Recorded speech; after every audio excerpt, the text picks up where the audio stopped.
She was on her third suitcase when he walked through the door. Zara Mensah did not stop folding. She took the burgundy wrap dress from the bed with the same unhurried precision she had brought to every single thing in her life. The way she had rebuilt herself from nothing in a foreign country at 26. The way she smiled through state dinners in a house that had never once felt like home. The way she had survived 23 months of marriage to Hyun-soo Kwon without letting him see a single crack. She was not about to let him see one now. Not tonight. Not when she was this close to the door. "What is this?" His voice came from the doorway, low, measured. The kind of voice that had been trained by years of rooms that fell silent when he entered them. Packing. She didn't look up. "I can see that, Zara." "Then you already have your answer." The silence that followed was the particular silence of a man who had not heard the word no enough times in his life to know what to do with it. Soo Kwon was 37 years old, and he controlled 40% of the Port District's import infrastructure, 3 members of the city councils, and more square kilometers of Busan's underground economy than any rival had managed in 2 generations. He did not lose things. He did not misplace them. He certainly did not stand in the doorway of his own master bedroom, watching his wife pack 3 suitcases at 11 o'clock on a Wednesday night. "Where are you going?" he asked. "Somewhere that isn't here." "That tells me nothing." "It tells you everything, Hyun-soo." Zara finally looked at him then, fully, and she was proud, deeply, quietly proud, of how steady her eyes were. 23 months of practice. She had earned this steadiness the hard way. He was still in his suit, charcoal gray, the top button of his shirt undone, which for him was practically dishevelment. His face was the same as it always was, sharply handsome, carefully blank, revealing nothing. The only thing that betrayed him was his hands. They were very still at his sides. Too still. She had learned, in 23 months, that Hyun-soo Kwon went absolutely motionless when something had genuinely surprised him. "It tells you that I have run out of patience, out of excuses, and out of the particular kind of hope that keeps a person waiting for a man who is never actually coming home. I'm here right now. You're here because one of your people called ahead and told you I'd been seen loading bags into the elevator." She watched him not deny it. "You're not here for me. You're here because something in your world is behaving in a way you didn't authorize, and you can't stand that." He crossed the room. 4 steps. He stopped at the foot of the bed and looked at the suitcases. 3 of them, lined up by the door with the quiet finality of decisions already made. And something moved across his face so quickly she almost missed it. "Almost. The divorce filing," he said. "My lawyer submitted it this morning. You didn't tell me. I'm telling you now." "Zara." He said her name like it cost him something. She had noticed over 23 months that he said her name exactly that way in moments when he didn't know what else to reach for. It had once made her chest ache with tenderness. Now it made her chest ache with grief, which was a different thing entirely. A harder thing, a final thing. "Sit down. We can talk about this. I have been trying to talk to you for 8 months. Her voice did not shake. She was furious with herself for how much she had wanted it not to shake, and how easily it didn't. Because she had already cried everything out. Weeks ago, months ago. In the bathroom at 2 in the morning. In the car, she sometimes drove to the waterfront just to have somewhere to be that wasn't his beautifully furnished, suffocatingly empty apartment. She had already grieved this. What was left now was just truth. 8 months of trying. You sent Kim 17 times to tell me you'd been delayed. 17. I have the messages. You came home for dinner 6 times in the last 4 months. And 3 of those times you left before we finished eating because something came up. I stopped trying to talk to you 63 days ago. I started planning this 62 days ago." He was watching her with an expression she couldn't name. 62 days, he said quietly. 62 days, Hyun-soo. I have been standing in this apartment for 62 days, already halfway gone, and you didn't notice." She zipped the 3rd suitcase with a clean, final sound.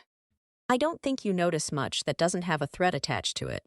She expected him to argue, to pull out the language of lawyers and contracts, and the particular vocabulary of powerful men when they feel their possessions slipping. She had prepared for that. She had rehearsed responses for every version of that conversation on the waterfront drives and in the 2 in the morning bathroom. Rehearsed them until they lived in her muscle memory. She had not prepared for what he actually said. "Were you ever happy here?" The question landed in the room like something dropped from a great height. Zara stood very still. Her hand was on the handle of the 3rd suitcase, and she didn't move it. "Once," she said, and hated how honest it came out, "in the beginning, when I still believed that the person I saw in those 4 real conversations we had You know the ones, Hyun-soo, the night of the blackout, the night your uncle was hospitalized, the night it rained for 6 hours, and the city flooded, and we were stuck inside, and you actually talked to me like I was a human being in the room with you. When I still believed that person was going to show up more than 4 times a year.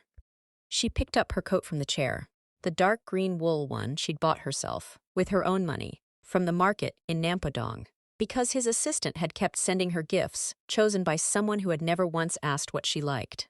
I was happy then, 4 times. 4 times in 23 months, he said. 4 times in 23 months. He was quiet for a long moment. Outside, 42 floors below, Bustan's hummed with its own indifferent life. The port lights strung out across the water, the distant sound of the city doing what cities do, caring nothing about the two people standing in a room full of marble and silence. You knew, he said finally, not cruelly, not as an accusation, just a fact, placed between them with the flatness of something that had been sitting in both their chests for a long time. When we married, you knew what it would be. I knew what it was supposed to be on paper, she said. I didn't know what it would feel like to live it. She picked up the first suitcase. I didn't know I would feel things anyway. That was my mistake. Zara, don't. Her voice was very quiet. Whatever you're about to say, don't say it tonight, when I'm already at the door. Because anything you say right now will sound like a man trying to keep something because he doesn't like losing it, not because he actually wants it. And I deserve better than that. Even if you've never once made me feel like I do. I know that I do. She moved to the door. She picked up the second suitcase. Is there anything? He stopped. She heard him breathe. Is there anything that would make you stay? She paused at the door. Her back was to him. The doorframe was right there, the hallway beyond it. The elevator that would take her down to the car she'd called an hour ago, with the address of the apartment in Gwangan she had been quietly, carefully, methodically making ready for 62 days. Everything was ready. All she had to do was walk through. She turned and looked at him one last time. He was standing at the foot of the bed, his hands still at his sides, still too still, and he looked. For just a moment, in the way that happened sometimes when he didn't have time to prepare his face. Like a man who was genuinely asking. Like a man who did not know the answer to his own question. And the not knowing was something real. 6 months ago, she said. The answer might have been yes. She looked at him for one more second. She memorized the way he looked standing there, because she had spent 23 months loving a man who mostly showed her his back. And she wanted to take one clear image of his face when it was finally turned toward her, even if it was too late. Take care of yourself, Hyun-soo. She walked out. The elevator descended 42 floors in silence. Zara stood with her 3 suitcases and watched her own reflection in the mirrored doors, and she was astonished. Genuinely astonished by how calm she looked. She had expected the tears to come the moment she was out of the room. She had cried so much over this marriage in such careful private installments that she'd assumed the well was bottomless. But standing here with her 3 bags and the soft mechanical hum of descent, she didn't feel like crying. She felt like a person who had been holding her breath underwater for 23 months and had finally broken the surface. She felt like Zara Mensah, not Zara Kwon, not the wife of, not the woman who attended the functions, and wore the correct things and smiled at the correct people. And came home to a penthouse that looked like a luxury hotel and felt just as impersonal. Just Zara. From Kumasi originally, then Accra, then 3 years in London, then the series of events that had brought her to Busan and into the orbit of Hyun-soo Kwon, and now, on the other side of all of it, still herself. Still standing. The elevator doors opened. She walked out. Hyun-soo Kwon stood at the bedroom window for a long time after she left. He wasn't sure how long. He had a precise mind. The kind that tracked numbers and angles and the shifting geometries of power without conscious effort. But tonight the clock on the wall ticked through intervals he wasn't measuring. He stood, and he looked at the port lights on the water, and he thought about the things she'd said, not analyzing them the way he analyzed everything, not looking for leverage or weakness, or the angle underneath the angle. Just letting them sit in him the way things sit when you have no strategy for them. 4 times in 23 months. He turned back and looked at the room. Her side of the wardrobe, she'd left things behind, the things she hadn't packed, which meant tomorrow someone would come, and he would have to watch her belongings disappear in installments. Her book was on the nightstand, a Korean novel with a broken spine, read enough times that the pages had softened at the edges. On the windowsill near the balcony door, her spider plant. She had 3 plants in this apartment, all of them quietly, stubbornly alive, despite his complete indifference to their existence. continued its unhurried business of growing. He had watched her water those plants maybe 200 times. He had never once told her the apartment felt different when she was in it. His phone buzzed. Kim. Situation in the Hyundai corridor. Rival crew testing the eastern boundary. Request authorization for standard response. He looked at the message. He looked at the spider plant. He typed, minimum engagement only. Find a diplomatic solution first. I'm offline until morning. Kim's response came back 30 seconds later, and even in text Hyun-soo could feel the carefully contained surprise. Understood, sir. He sat down on her side of the bed. He didn't decide to, he just did, and realized it only after. And he sat there in the quiet until the city outside shifted from the bright noise of evening into the lower, longer note of midnight, and he thought about a woman who had told him she'd run out of things to wait for, and about the fact that for 62 days she had been standing in his house already halfway gone, and he, Hyun-soo Kwon, who noticed everything, who made it his business to miss nothing, had not noticed at all. The apartment in Gwangan was on the 3rd floor of a building that overlooked a side street full of small restaurants and a convenience store that stayed open until 4 in the morning and played old ballads through a speaker propped in its doorway. Zara sat on the floor. Furniture was tomorrow's problem, eating tteokbokki from a paper container and listening to a song she didn't know the words to drifting up from the street below. And she felt something she hadn't felt inside 4 walls in over a year. She felt at ease. She called her mother.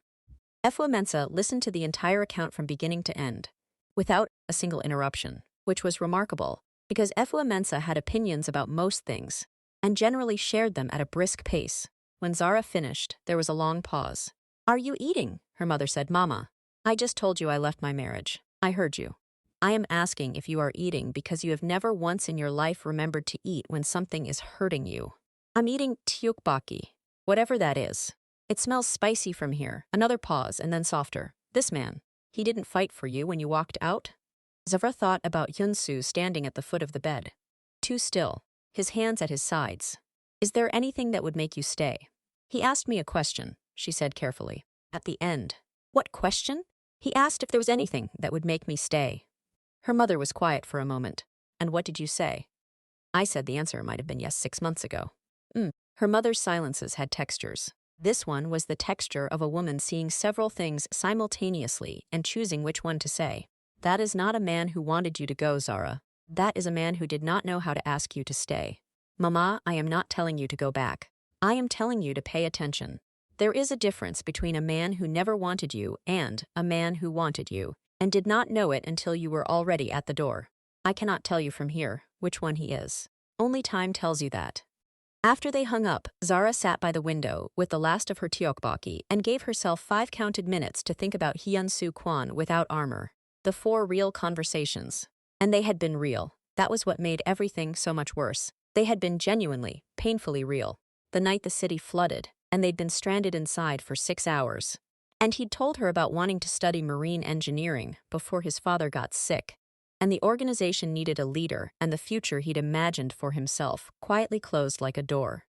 She had sat across from him that night and seen someone she recognized. Someone who had also had their life rerouted by circumstances. Who had also had to become practical about survival, when what they'd wanted was something else entirely. She had thought, I know you. She had thought, we could actually know each other. And then the next morning he was gone before 7, and Kim called by 9 to say he'd be delayed for dinner. And the door had closed again, as completely as if that night had never happened. 5 minutes, she finished her food. She opened her laptop and started looking at furniture, because she had an apartment to make into a home. And she was extraordinarily good at building things from nothing. She had been doing it her whole life. 11 days after Zara left, Hyun-soo Kwon walked into a meeting with the 3 most dangerous men in the southern port corridor, and could not concentrate on a single word any of them said. This had never happened before. He had been running the Kwon organization since he was 22 years old, had sat across tables from men who wanted him dead and negotiated with a precision that his father, before the stroke took most of his language and all of his sharpness, had called surgical. He did not get distracted. He did not lose the thread. His mind was the most reliable weapon he owned, more reliable than the men who carried guns for him, more reliable than the lawyers who kept his name clean, more reliable than the network of debts and loyalties he had spent 15 years constructing with the patience of someone building a cathedral by hand. And yet, Counselor Baek was talking about the Eastern Boundary renegotiation, and Hyun-soo was nodding at the correct intervals, and somewhere behind his eyes, he was standing in the bedroom doorway watching a woman zip a suitcase with the quiet, devastating efficiency of someone who had been planning her exit for 62 days without him knowing. Mr. Kwon, Kim's low and precise at his left shoulder, Hyun-soo refocused. Baek was looking at him with the careful neutrality of a man who had noticed the distraction and filed it away as information. In their world, distraction was a vulnerability, and vulnerabilities were currency. My apologies, Hyun-soo said smoothly. Continue. The meeting concluded 40 minutes later. Agreements were made. Hands were shaken with a particular firmness. That meant everyone in the room understood the alternative to agreement. When the others had gone, Kim sat down across from him without being invited, which meant it was something he needed to hear. Baek noticed, Kim said. I know, he's going to read it as weakness. After the Hyundai situation being resolved quietly, and now this. Kim paused, choosing words. People are going to start asking questions about your focus. Hyun-soo was quiet. Sir, Kim said carefully, is there something I need to know about? Hyun-soo looked at his chief of operations, a man who had been with him for 12 years, who had seen everything, who had the particular loyalty of someone who understood exactly what they were loyal to and had made their peace with it. Zara left, he said. Kim's face did change. I know, sir. She called about collecting the remainder of her belongings. When? She'd like to come Thursday, when she was sure you'd be out. A pause. She was very polite about it. Of course she was. Zara Mensah was polite about everything, even when she was burning everything down. She had sat across from the wives of men Hyun-soo had personally ruined and been gracious and warm and completely unreadable, and he had watched her do it and thought, in the small, locked cabinet of thoughts he rarely opened, that she was one of the most composed people he had ever encountered. What he had not understood for 23 months was that composure was not the same as contentment, that a person could be brilliant at performing fine while quietly becoming desperate inside. He understood it now. He understood it the way you understand fire after it has already burned through something you cannot replace. Tell her Thursday is fine, he said. Tell her I'll be out. Kim nodded. He stood to leave, then paused. For what it's worth, sir. It's not, Hyun-soo said, not unkindly. But thank you, Kim. Zara came on Thursday with her friend Adieze, the Nigerian architect she had met at an expat community event 8 months into her marriage, who had become the closest thing she had to family in Busan. The person who had driven her to the Gwangan apartment with 3 suitcases and 2 containers of food, and said absolutely nothing except you did the right thing, and I'm proud of you. Adiez was tall and opinionated and had a laugh that filled rooms, and she had never once liked Hyun-soo Kwon, which Zara had always appreciated for its honesty. This apartment, Adiez said, as they carried boxes through the lobby, has the energy of a very expensive prison. It's not that bad. Zara, there are no personal photographs anywhere. I have seen hotel lobbies with more warmth. I know. Zara pressed the elevator button. I know what it is. They worked efficiently, filling the boxes Zara had brought, emptying the spaces that had quietly accumulated her presence over 23 months. Her books, her 3 plants, the collection of small wooden figures she'd brought from Accra and arranged on the bookshelf that she was fairly certain Hyun-soo had never once looked at directly. The apartment felt different in his absence. Bigger, somehow. More honestly empty without him, to fill it with his particular quality of pressurized silence. She was wrapping the spider plant when she found the orchid. It was on the windowsill in the bedroom. Her orchid. The white one she had bought from the flower market in her 2nd month here, the one she had tended every single morning with the focused attention she gave to small things she wanted to keep alive, was there, healthy and blooming, 3 new flowers open since she'd last seen it.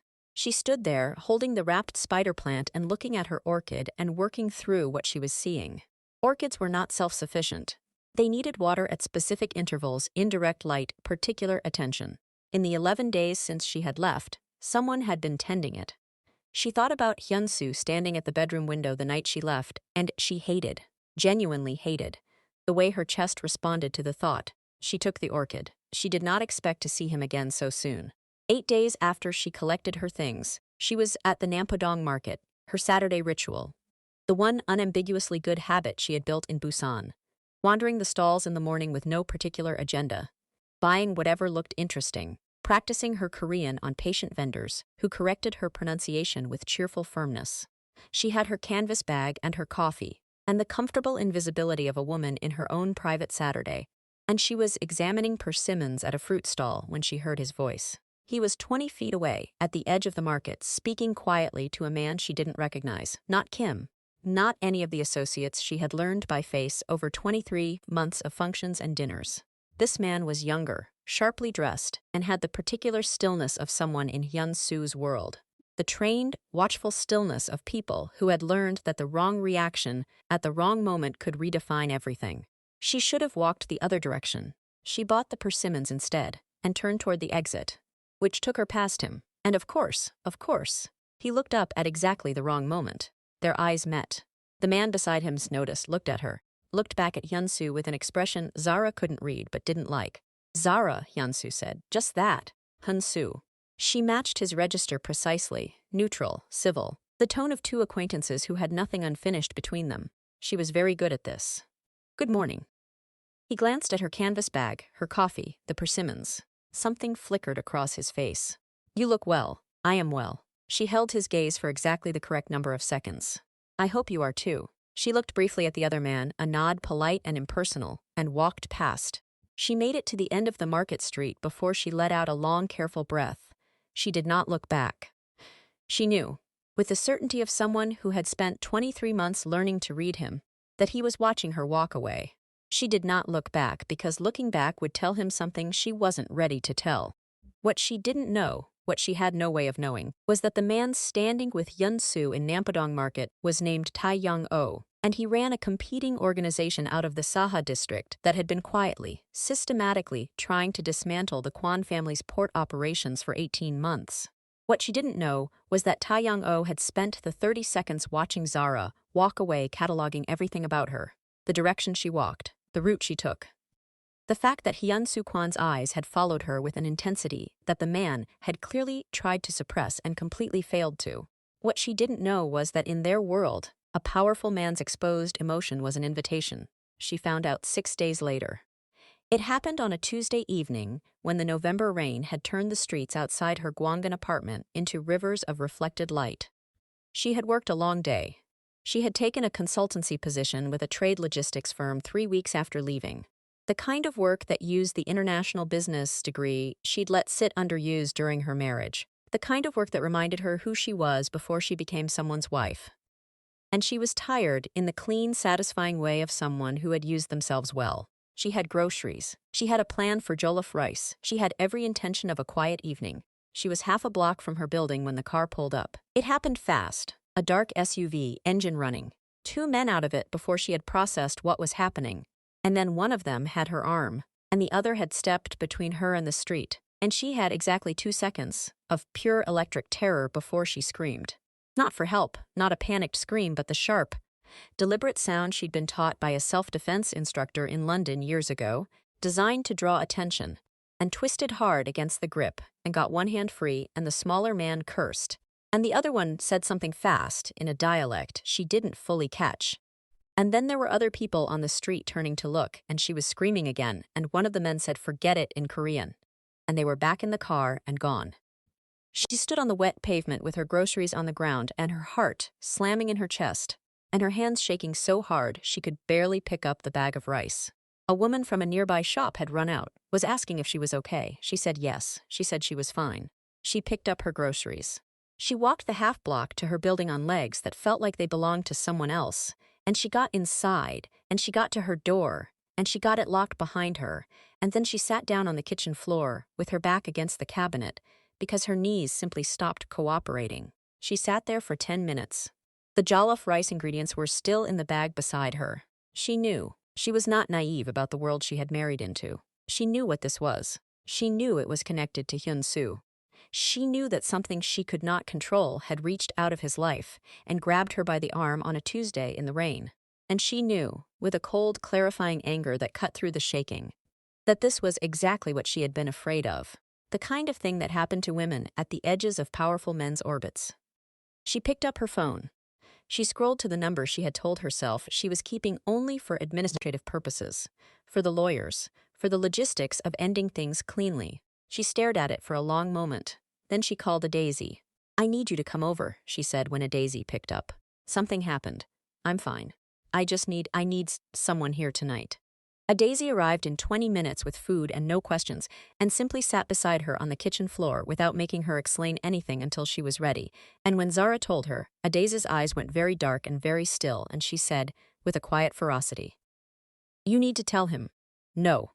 Zara, I am not going to call Hyun-soo Kwon and tell him someone grabbed me on the street so that he can swoop in and fix it with violence and I become something he needed to protect. I am not going back to being something that belongs to his world. You are already in his world.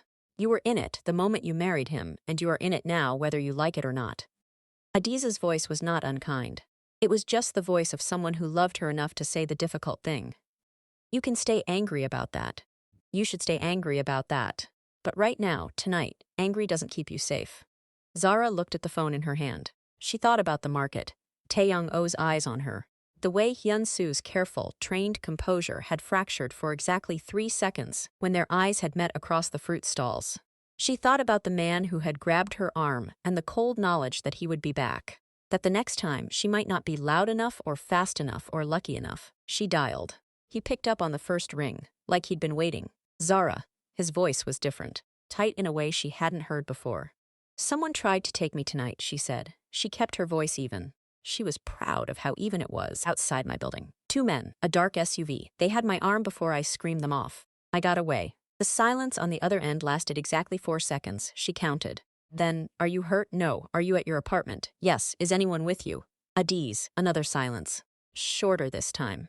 "I know who sent them." His voice was very quiet and very cold, and it had the particular quality of absolute certainty.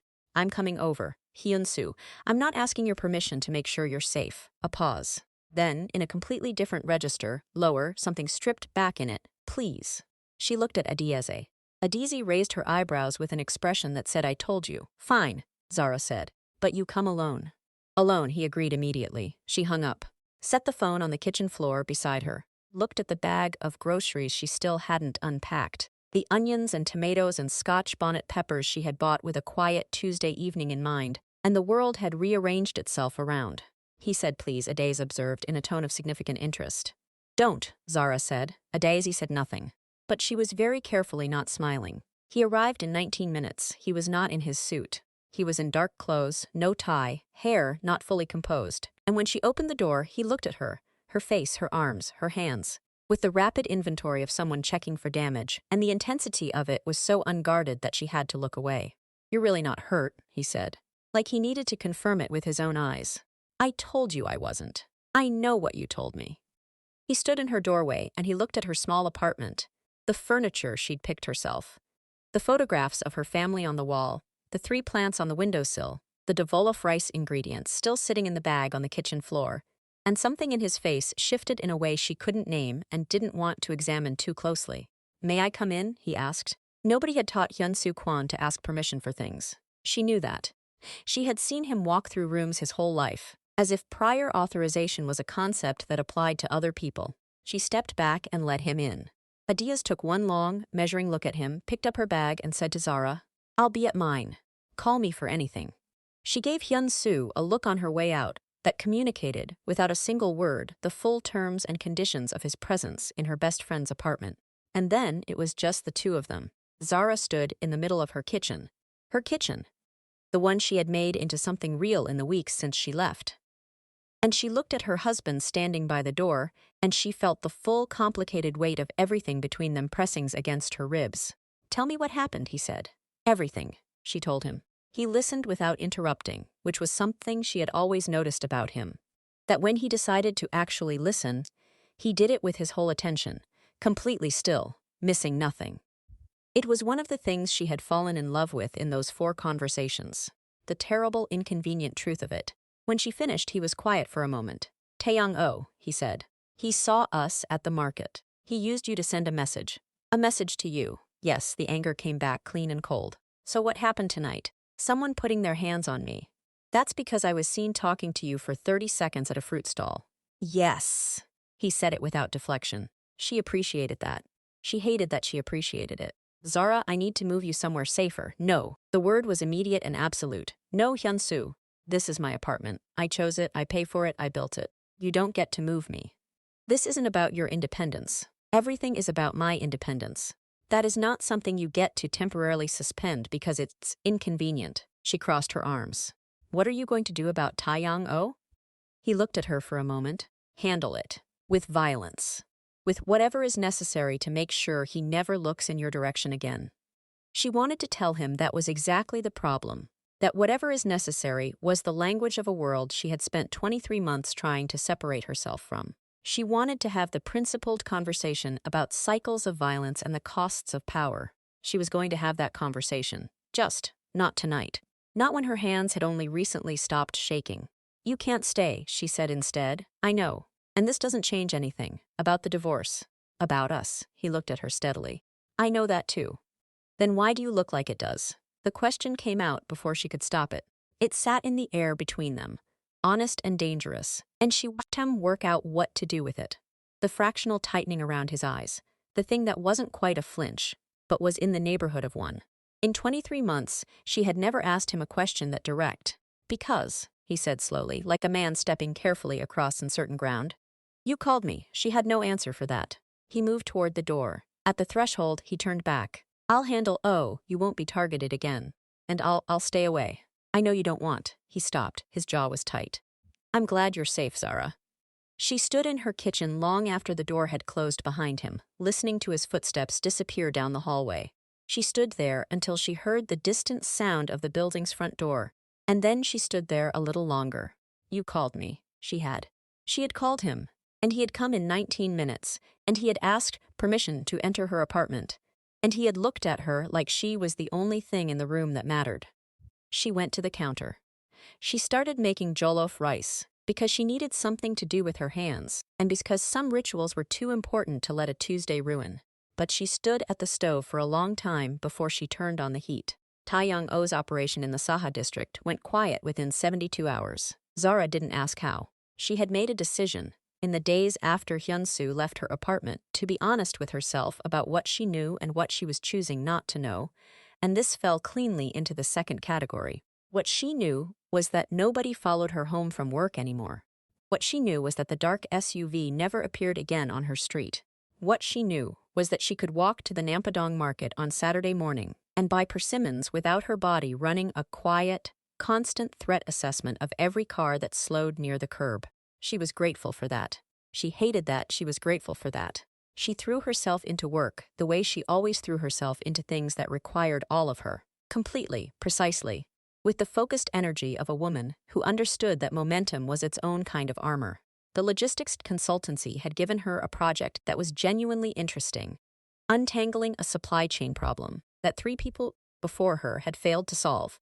And she stayed late 3 nights in a row because the problem was stubborn. And she was more stubborn, and because the office at night, with its view of the port lights on the water, was the most honest place she knew. On the 4th night, her colleague Soo-jin appeared at her desk with 2 cups of vending machine coffee, and the expression of someone preparing to say something sideways. Can I ask you something personal? Soo-jin said. You can ask, the Kwon name, on your employment paperwork. Soo-jin set one of the coffees down carefully.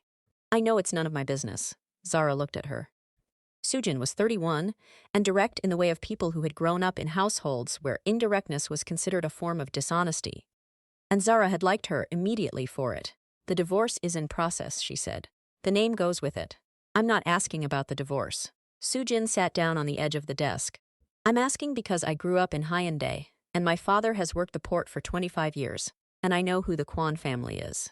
And I know what it means that someone tried to grab you outside your building 2 weeks ago. And then everything in the Saha district went suddenly very quiet. She looked at Zara steadily.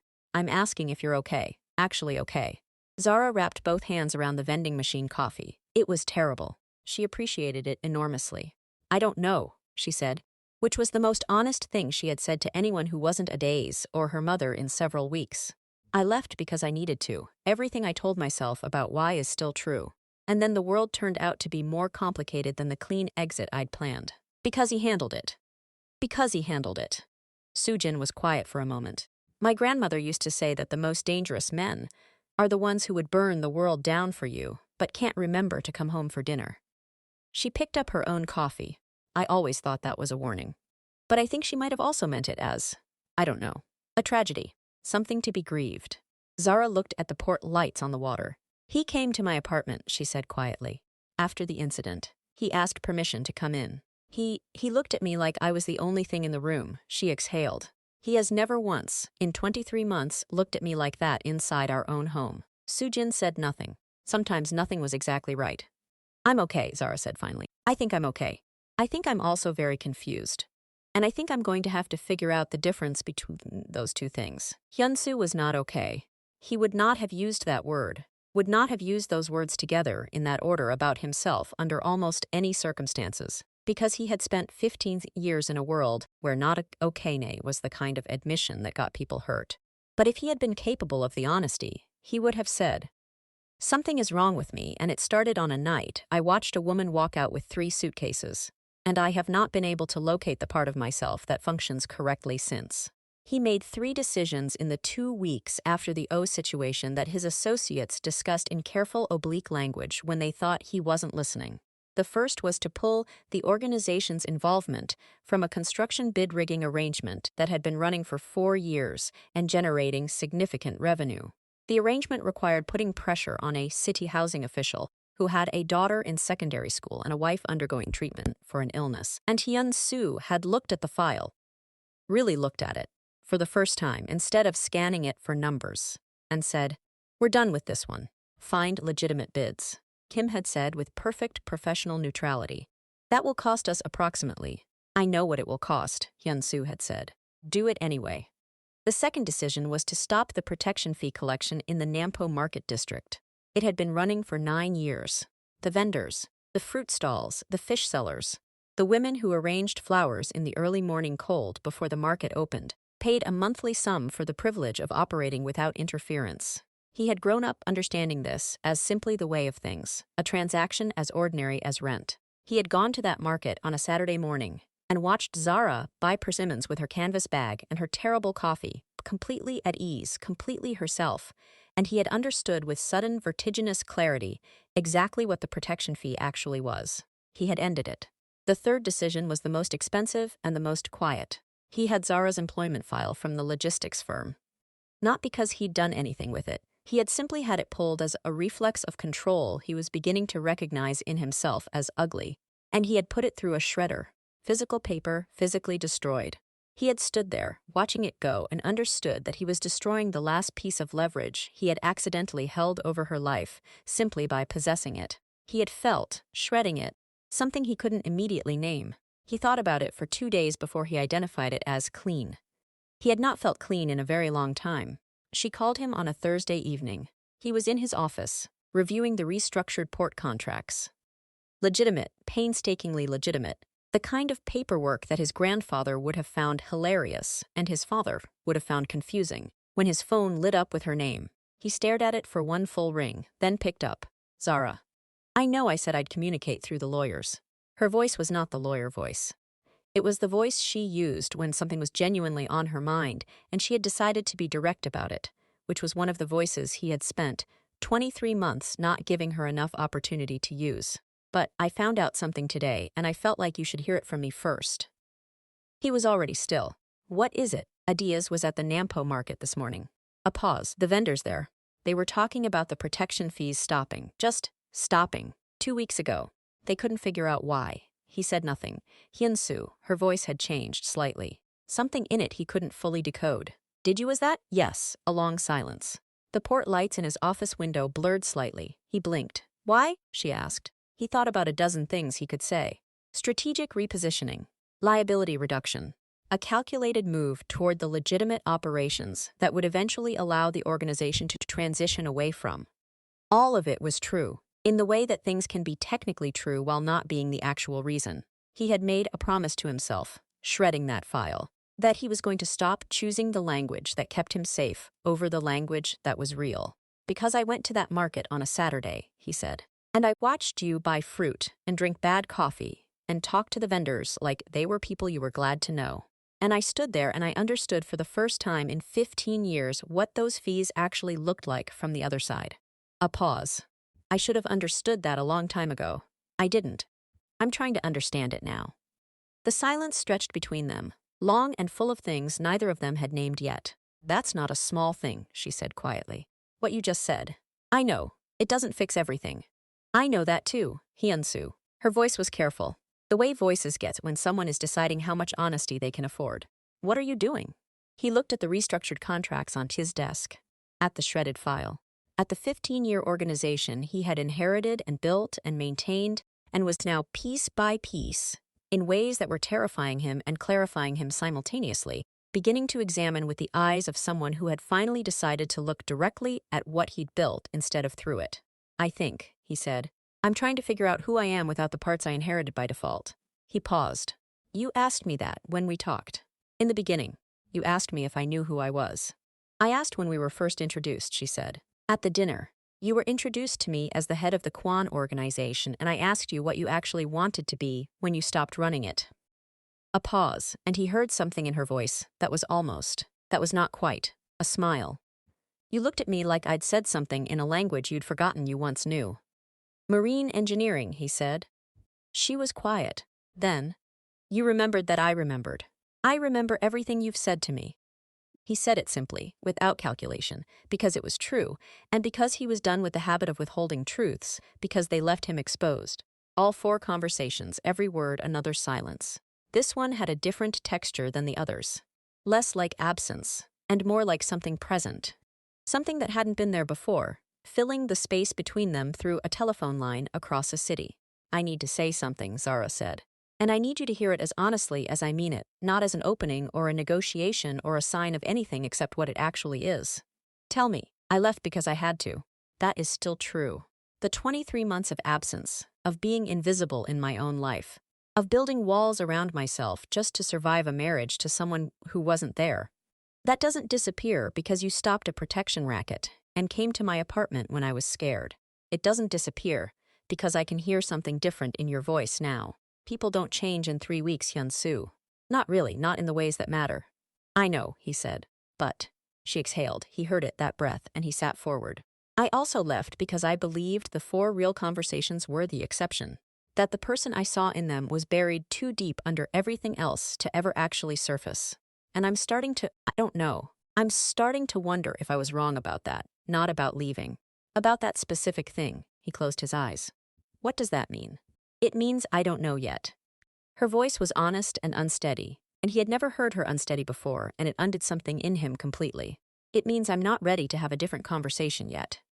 But I'm not as finished as I thought I was.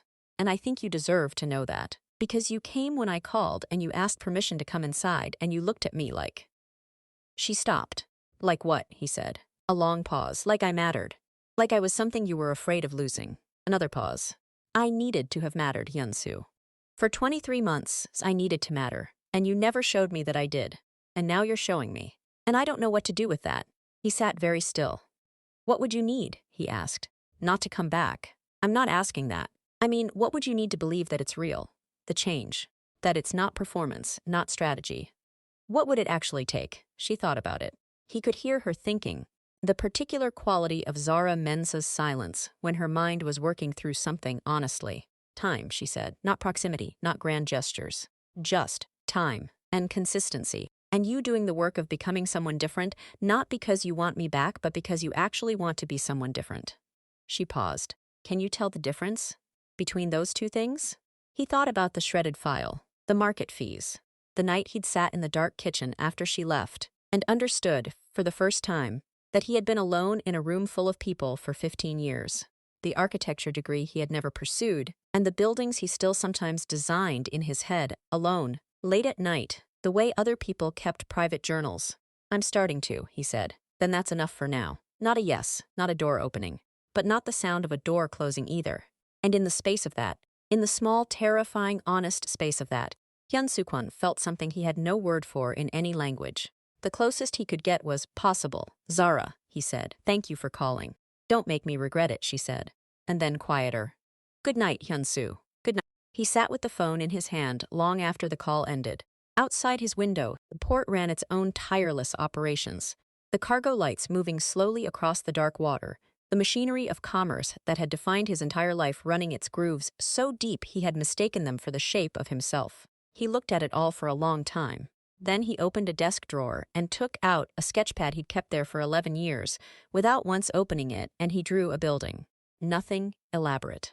Just lines and angles, and the careful geometry of something meant to stand for a long time. And he sat there in his office at midnight, drawing a building that would never be built, and he felt, for the first time in longer than he could remember, like himself. The call from Kim came at 6 in the morning. Hyun-soo was still at his desk. He had slept 2 hours on the office couch and woken before dawn with the particular clarity of a man whose mind had been working through something all night. He picked up immediately. "We have a problem," Kim said. "Tell me." "Oh, wasn't working alone." Kim's voice was carefully flat, the way it got when the news was the kind that required steadiness to deliver. "He was a proxy. The actual source of the move against you is Counselor Baek." A pause. "Who noticed your distraction at the meeting last month and has been making moves since. He's reached out to 4 of your district managers with offers. 2 of them are considering." Hyun-soo was quiet. "There's more," Kim said. "Go ahead." "He knows about Ms. Mensah, her apartment address, her workplace. He's been compiling." Kim stopped. Words with unusual care. "He intends to use her as leverage, to force a negotiation that costs you the port contracts." The thing that moved through Hyun-soo Kwon in that moment was not the cold, strategic anger that had always guided his responses in situations like this. It was something different, something rawer and more animal and far less calculated. It was the feeling of a man who had spent 15 years treating everything in his life as a piece on a board, and was suddenly, violently confronted with the thing that was not a piece, could not be a piece, would not survive being treated like one. "Kim," he said. "Sir, I need you to do something for me that is going to look like weakness, and I need you to do it anyway." A pause. "Sir, call Zara. Give her everything. The address Baek has, the timeline. Every piece of information she needs to make her own decision about her safety. No filtering, no management. All of it." He paused. "She doesn't belong to my world. She never did. She deserves to know the full truth of what's coming at her because of me, and she deserves to decide for herself what she does with that information." Kim was very quiet for a moment. Then, "That's not how we handle." "I know it's not." Hyun-soo looked at the sketchpad on his desk, the building, the clean, careful lines. "That's why I'm changing it." Zara got the call at 7:15 in the morning. She was on her second coffee, about to leave for work, still carrying the warmth of the phone call the night before, like something fragile she hadn't found a safe place for yet. Kim's voice was professional and thorough, and he told her everything without softening any of it, and she sat down at her kitchen table and listened. And when he finished, she said, "He told you to tell me all of this?" "Yes, Miss Mensah. He told you not to filter it. Those were his exact instructions." She looked at her coffee going cold.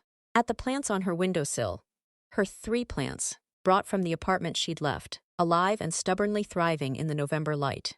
"What does he need from me?" she asked. "Nothing," Kim said. And then, with something that was almost, not professional, "That was also his instruction. He said to tell you that what you do with this information is entirely your choice, and that he will not contact you or involve you in his response unless you ask him to."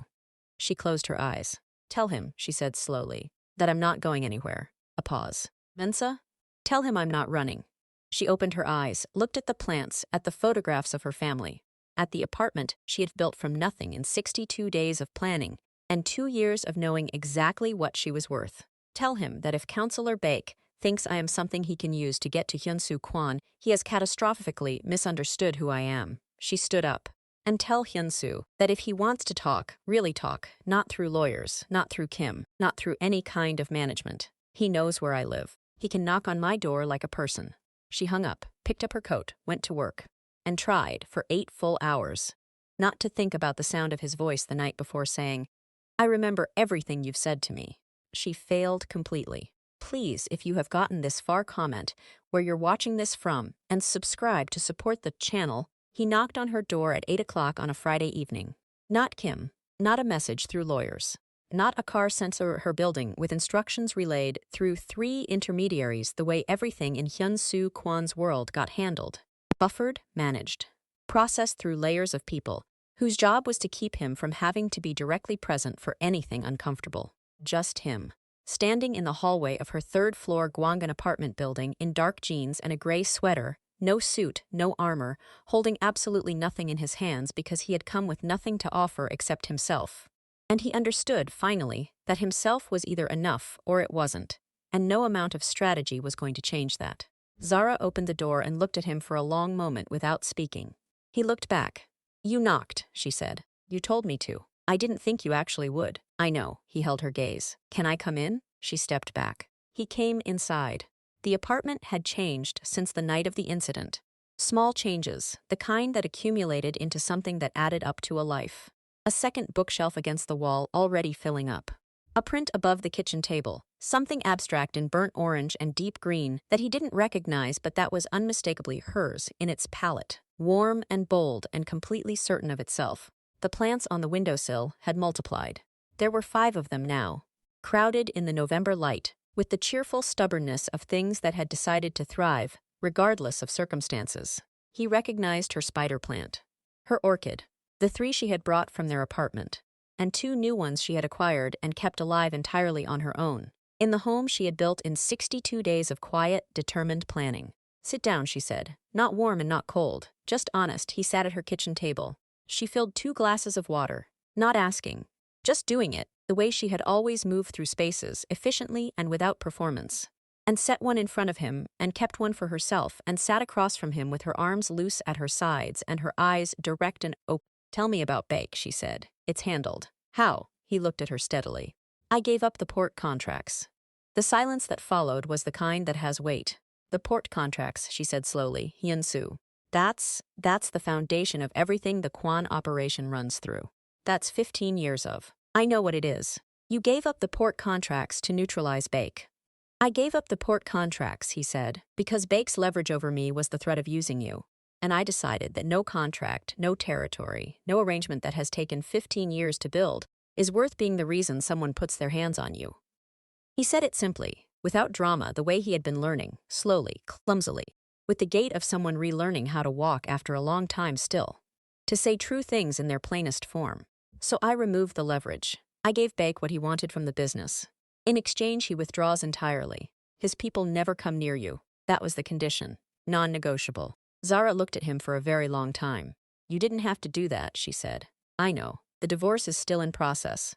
We're not, I know that too. So why? Her voice was careful and unsteady in equal measure. The voice she had used on the phone the night before, when she'd told him she wasn't as finished as she thought, and it reached straight through every wall he had ever built, and took hold of something he had no name for. Why would you give up that much for someone you've already lost?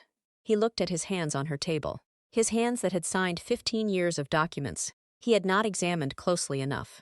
His hands that had never once reached for hers in 23 months of marriage. His hands that were empty tonight, and felt, for the first time, like they might be capable of holding something without breaking it. Because I don't think of you as something I've lost, he said. I think of you as something I never properly had. There's a difference. He looked up at her. I never had you because I didn't show up. Not physically, not emotionally, not in any of the ways that would have made me worth showing up for. I gave you a house and functions to attend and the legal status of my name, and I called that a marriage, and I didn't understand. I genuinely, completely didn't understand that what you needed was so much simpler than any of that, and so much harder for me to give. He paused. You needed me to be present, to see you, to treat you like the most important thing in whatever room we were in. And I didn't. I don't have an excuse for that. I have reasons. I was doing what I watched my father do. I was running an organization that demands everything. I had convinced myself that providing material security was the same as providing a life. But reasons aren't the same as excuses, and I'm not asking you to forgive the 23 months. I'm asking if you believe the next 23 could be different. The words sat between them in the quiet of her kitchen, with the November city humming outside, and the 5 plants in the window, and the water glasses neither of them had touched. Zara was very still. Show me your hands, she said. He looked at her, uncertain. She reached across the table, not taking his hands, just gesturing toward them. An instruction, a test, something. He turned his palms up on the table. She looked at them for a long moment. You know what I thought, she said quietly. The first time I really looked at you? Not at your suit or your name or the way the whole room reorganized itself around you. The actual first time I looked at you? She traced a line near his knuckle with one fingertip, not holding, just touching, the lightest possible contact. I thought, this is someone who has been carrying things so long he doesn't know his hands are full, and I wanted to know what was in them. I spent 23 months trying to find out what you were carrying. She pulled her hand back. You never let me look. I know. Why? He was quiet for a moment. Honest quiet. The kind she had always been able to distinguish from avoidance quiet. Because in my world, what you carry defines what someone can take from you. If I let you see what I was carrying, the brother I lost, the life I didn't choose, the person I was before the organization needed me to be someone else, I was giving you weapons. He paused. It took me watching you leave with 3 suitcases to understand that I had the whole thing backwards. That showing you those things was not giving you weapons. It was giving you reasons to stay. He looked at her directly. I gave you nothing to stay for, Zara. And you stayed for 23 months anyway. And you did it with more grace than I deserved. And then you left with your 3 bags and your head up, and you went and built yourself a whole life in 62 days. And I stood in our apartment and looked at your orchid, and I understood that you had been the strongest person in every room we had ever shared, and I had never once told you. The tears that had been building behind Zara's eyes since roughly the moment he'd walked in with his empty hands and his gray sweater and knocked on her door like a person. Finally, without permission or warning, arrived. Not streaming, just present. She didn't wipe them away. I tended your orchid, he said. I know. I saw every morning, the way you showed me once in the first month. You did it exactly the same way each time, and I watched you and I learned it, and I never told you I'd learned it. He swallowed.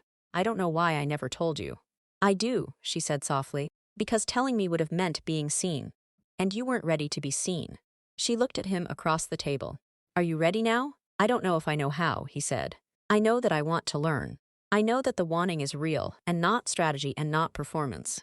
I know that every change I've made since you left, the market fees, the contracts, all of it, started from a true place, not from trying to win you back. He held her gaze. But I also know that I want you back. Both of those things are true at the same time, and I'm not going to pretend the second one isn't real just because it makes the first one sound cleaner. Zara looked at him for a long time. She thought about her mother's words on the phone. Some men learn too late, some men learn just in time, and she thought about Sujin in the office at midnight saying, the most dangerous men are the ones who'd burn the world down for you, but can't remember to come home for dinner. She thought about 4 conversations in 23 months. She thought about an orchid, tended every morning in an empty apartment, by a man who had never known how to say the things he was doing instead of saying. She thought about what it had cost him to shred that file, to end the market fees, to give up port contracts that represented 15 years of his life's work, just to make sure no one ever had a reason to look in her direction again. She thought about the sketchpad. Kim told me something, she said, when he called, before he gave me the information about Bake. She watched Hyun-soo's expression shift slightly with surprise. He said, and I don't think he meant to say it. I think it slipped. He said you'd been in the office until 3 in the morning, and when he came in at 6, you were at your desk with a sketchpad. Hyun-soo was very still. He said there were buildings on it, she said, drawings, detailed ones. He said nothing for a moment. Then, I've kept that sketchpad in my desk for 11 years without opening it. What made you open it? You, he said. The phone call. What you said about the marine engineering. The way you remembered that I remembered. He paused. The feeling after we hung up of being known. Having said a true thing to someone and had them receive it without using it.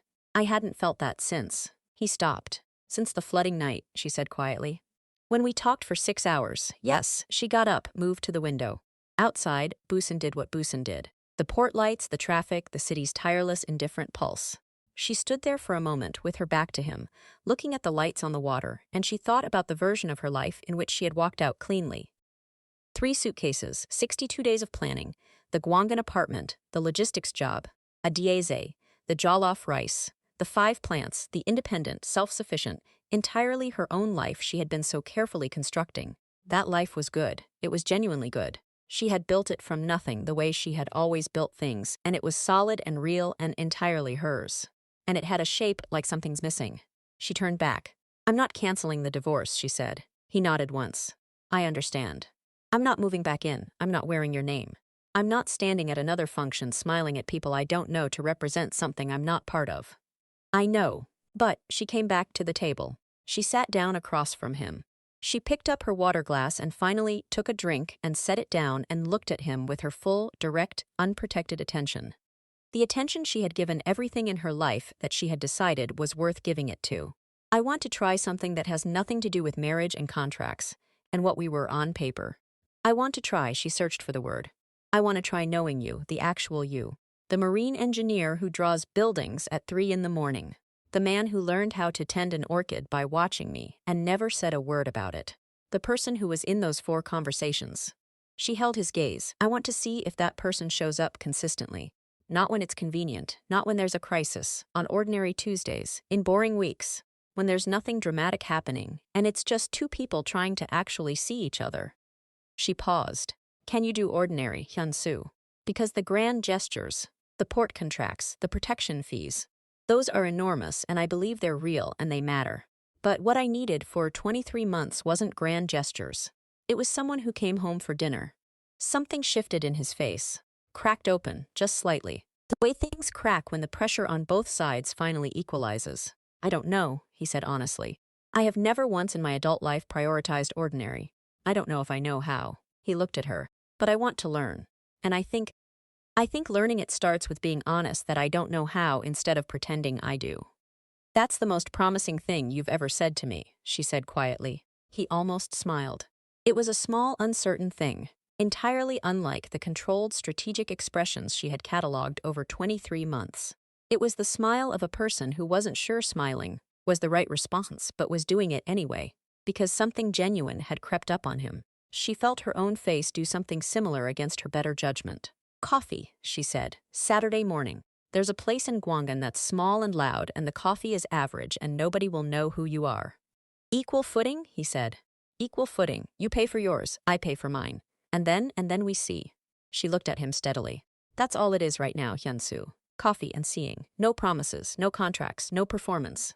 Just 2 people finding out if they can actually be honest with each other in the daylight on an ordinary Saturday. He held her gaze for a moment. I'll be there. I know you will. She said it with the particular conviction of someone who had spent a long time learning to read a person and had finally decided to trust what she was reading. That's why I'm asking. He left at 10 o'clock. She walked him to the door, which she hadn't done before. At the threshold he turned, and she could see him working through something. The impulse toward a gesture, a touch, the habit of his world where things got sealed with finality. She watched him override it, watched him choose the harder thing.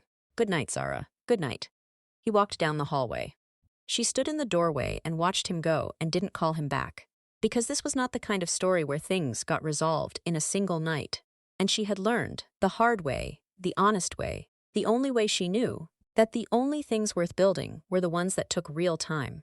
She closed the door, stood in her kitchen, looked at her 5 plants in the window, thriving in the November dark. She thought about Saturday.